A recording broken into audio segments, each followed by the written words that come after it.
फिर एक बार लोकतंत्र की हत्या हो गई। बिहार के लोगों ने ऐसी सरकार चुनी है जो सरकार हित में नहीं है।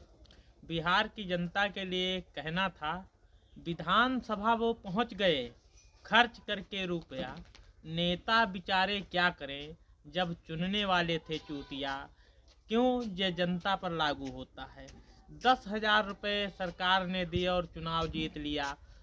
जो रोजगार, शिक्षा, स्वास्थ्य की बात करते थे वो उनकी एक भी सीट नहीं निकली बिहार के अंदर।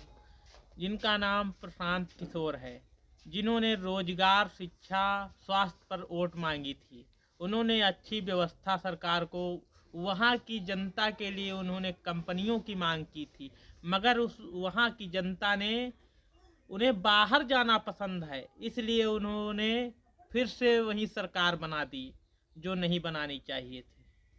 नमस्कार।